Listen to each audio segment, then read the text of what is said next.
Salut les losers, bienvenue chez moi, bienvenue dans la mangatech de Zundo. Retenez bien une chose ici, vous n'êtes que tolérés. Aujourd'hui, je vais vous présenter mes achats du 17 octobre 2025. Si vous êtes venu là pour voir des mangas, vous êtes au bon endroit. Il y a un certain nombre de mangas cette semaine, une bonne dizaine. Si vous êtes venu voir des comics, sachez que c'est le jour, parce que là j'ai une tonne de comics à vous monter. J'ai pété les plombs littéralement, et si j'avais eu plus de force dans les bras, j'en aurais pris encore plus, vous allez voir. On commence comme d'habitude par les mangas. Et le premier de la pile, c'est H2, réédition Mitsuru Adachi, édition Tonkam. Donc ils appellent ça l'édition de luxe, l'édition collector, je ne sais pas. Peut-être pas collector, non, faut pas déconner. Édition, rien du tout. Bon, c'est clairement une édition double à mon sens.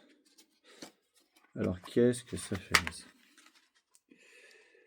Hop là. Alors, c'est une édition. Est-ce que c'est double? Je suis même pas sûr que ce soit totalement double. Il y a 19 chapitres. Ouais, si, c'est probablement double. Alors moi, les H2, j'avais le début. Et ça fait partie des très rares mangas avec Prince du Tennis que j'ai revendu. Et là, j'ai décidé de me mettre à Mitsuru Adachi. Donc j'achète ce qui ressort. Alors, Kiro et Atsushi étaient les espoirs du baseball au collège. Ils doivent interrompre leur passion pour raison de santé. Ils intègrent alors un lycée privé sans club de baseball et décident de se consacrer au football. Mais sans compter sur leur rencontre avec la jolie et maladroite Haruka, grande fan de baseball. Voilà. Bon, les fans de Mitsuru Adachi savent que c'est un titre à lire, évidemment. Donc ça, dès que j'aurai la motivation pour lire du Mitsuru Adachi, et ça ne saurait tarder, j'irai. Chez les vilains Mangetsu de Atsushi Kamikiri, Red Blue, tome 7, ce manga de MMA que je n'ai pas encore commencé, mais qui me fait quand même de l'œil. Je pense que je vais me les faire prochainement. Et puis j'aime bien les couves. Franchement, il est bien fait. En fait, Mangetsu, c'est des vilains, mais il faut avouer qu'ils bossent quand même bien quand ils décident de bosser. Donc franchement, c'est bien. De Hattori Mitai, chez eux, on a encore Smile, le tome 5. Donc ça, c'est leur banger du moment. Leur banger. C'est vraiment le manga que j'adore chez eux. En tout cas, dans les mangas qui sortent. Puisqu'il y avait Lente, par exemple, qui était incroyable. Mais puis bien sûr, tout ce que fait Junji Ito. Mais Junji, c'est jamais des titres autres que des one-shots, quoi. C'est jamais des séries. Donc, Smile, ce manga sur une secte du sourire, secte très violente dans ses comportements, bref, on n'en dira pas plus, qui est infiltré par un journaliste qui recherche sa femme et maintenant par un flic. Alors le flic l'infiltre pas directement, mais il enquête dessus parce que quand il était gamin, sa mère était dedans et elle l'a séparé de son père, du coup, qui lui ne voulait pas entendre parler de la secte. Donc maintenant, il y a deux personnes qui essayent de faire tomber cette secte. Et attention, elle est très, très, très dangereuse. Une petite nouveauté chez eux. Alors c'est marrant parce que... Ah oui, regardez. Regardez la taille, la largeur du tome. Le tome est tout petit. Donc c'est aussi aux éditions Villain Mangetsu, c'est de Kenji Sakaki, c'est Shin Tokyo, tome 1 et 2. Petit manga d'horreur pour Halloween. D'ailleurs, il n'y avait pas un Pumpkin Night qui devait sortir, mais je pense que ce sera la semaine prochaine. On n'est pas encore à Halloween. Alors, il existe un lieu mystérieux où sont envoyés les condamnés à mort afin d'y être exécutés par des gardiens, tous plus impitoyables les uns que les autres. L'Underground. Ok. Le tome 1 dit une classe d'élèves de première s'y retrouve piégée après avoir assisté au suicide de leur professeur principal. Parmi eux, Yomi et Yami, des frères jumeaux, tentent d'échapper à la sentence mortelle du bourreau qui les attend tandis que leurs camarades périssent les uns après les autres. Parviendront-ils à survivre à cet enfer? Et le 2, bah, je vous dis pas. Voilà. Alors les dessins, qu'est-ce que ça donne? Ouais, ça n'a pas l'air incroyable. Le découpage en petites cases, c'est pas forcément mon truc. Sauf si tu t'appelles Tezuka. Non, là, ça... Ouais, à voir. À voir, à voir, à voir. D'ailleurs, j'ai lu Animal Humain, qui est sorti la semaine dernière. Je vous avais dit, je l'ai lu le soir même. Donc ça fera partie du bilan d'octobre. Est-ce que ça, je le lirai pour le bilan d'octobre? Probablement. Probablement. Mon petit chouchou, Shohei Manabe, édition Big Kana, tome 11 de Cujo l'implacable. cet avocat que l'on aime détester, ou pas, parce que finalement il est pas mal, dans la continuité du Shijima, l'usurier de l'ombre. Alors les deux séries n'ont rien à voir l'une avec l'autre, mais finalement elles se passent dans un même univers tokyoïte, un peu déchéantiel, un peu dépravé, donc les deux se lisent bien pour moi. Et puis de toute façon, vu que c'est le même auteur et qu'il a un style très très très reconnaissable, notamment des personnages qui mettent de profil comme ça, un trait très caractéristique. J'adore la tête de ce chien, le chien. Voilà, c'est Black, c'est Thunder Black, je crois. Voilà. Voilà. Ah non, c'est Blazan, pardon. C'est peut-être pour ça. C'est peut-être un surnom Blazan. Voilà. Oh, maîtresse dominatrice. On apprécie la lecture de Cujo l'implacable. Ça, c'est sûr. Ensuite, j'ai le tome 11 de Blitz, manga français sur les échecs, aux éditions Iwa, de Cédric Bisquet, et au dessin, je crois. Non, d'ailleurs, je ne sais pas ce qu'il fait, Cédric. Et après, vous avez Tsukasa Mori et Daitaro Nishihara. Je ne suis pas encore à jour sur Blitz. Enfin, je suis plus à jour. Je dois avoir lu les 7 ou 8 premiers. Ah bah, il est là. 9 premiers.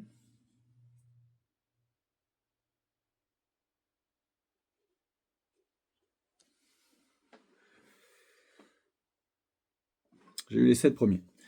Donc ça, c'est le tome 11. C'est un manga que j'aime bien. Franchement, j'ai eu une période récemment où je m'intéressais pas mal aux échecs. C'est pour ça que j'avais acheté ce manga. Il est plutôt très réaliste dans sa description des échecs. Et je crois que Garry Kasparov... Ah ben non, c'est écrit avec la participation de Garry Kasparov. Il participe au Sénat, en fait, au réalisme du bouquin sur le plan échiquéen. Donc c'est pas mal. Un autre petit manga qui commence vraiment à me gonfler dans le sens où il y a un collector sur 1,5 depuis maintenant un bon moment, c'est Blue Lock, bien sûr.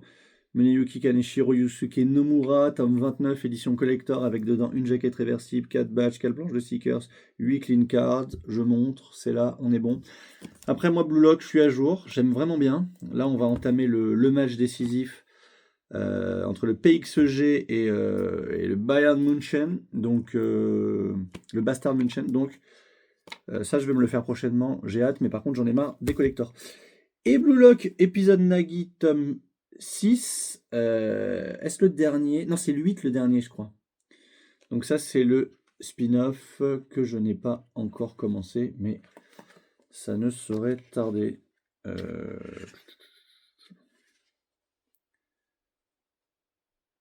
que 10 jours avant d'avoir tiré le bloc. Je sais plus, j'avais regardé. C'est 6 ou 8 tomes, je sais plus. Je crois que c'est 8 tomes. Vous me direz en commentaire. Ensuite, j'ai craqué pour, aux éditions Big Cana, ce manga français de Maxime Truc, dessin low class. J'allais dire Odin, mais non, c'est ODR. ODR. Au IXe siècle après Jésus-Christ, dans les terres froides et reculées du nord de la Germanie, un illustre guerrier scandinave s'est retiré loin des conquêtes et des batailles sanglantes. Mais un drame impliquant une jeune fille du village voisin va le sortir de sa retraite et réveiller ses fantômes. La quiétude de la forêt va alors laisser place au bruit et à la fureur. Je l'ai pris surtout parce que c'est annoncé en 2 tomes. Et parce que j'ai la foire du livre dans 2 semaines chez moi, je crois. Et ah bah oui, mais je serai en vacances en plus. Ouais, donc j'ai la petite foire du livre. Et il paraît qu'il y aura l'auteur, donc autant avoir lu le tome 1. Il y a écrit série terminée en 2 tomes. Sauf qu'on n'a pas encore le tome 2, je ne crois pas. Voilà, donc un petit manga,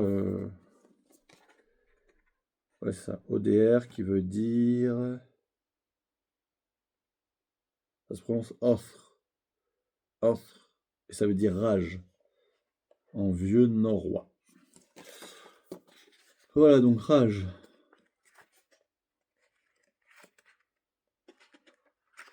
Voilà, ça a l'air plutôt sympa, ça a l'air assez furieux.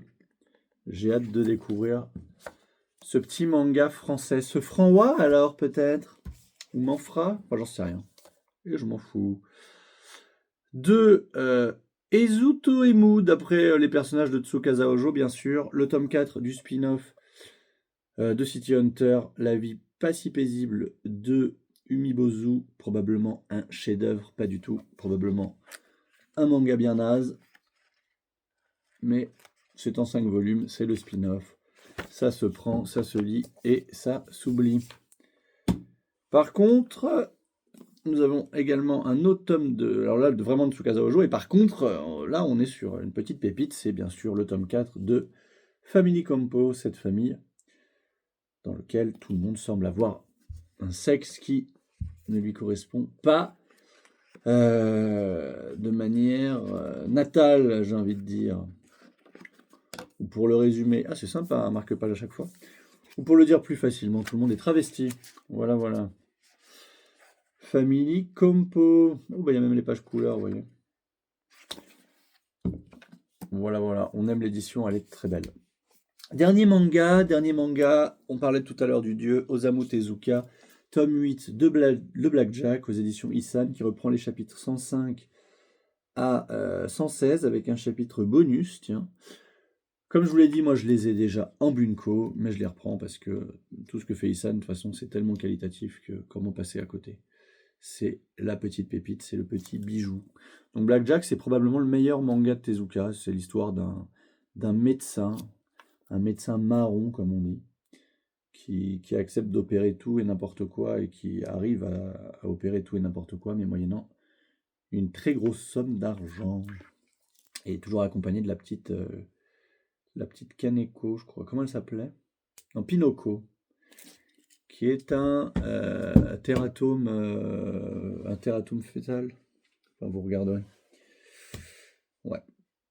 Voilà, on a terminé pour les mangas et maintenant on va attaquer le gros morceau comics. Alors je vais vous montrer quand même tout ce que j'ai. Je vais peut-être pas tout détailler parce que ça va en emmerder plus d'un, mais on va voir.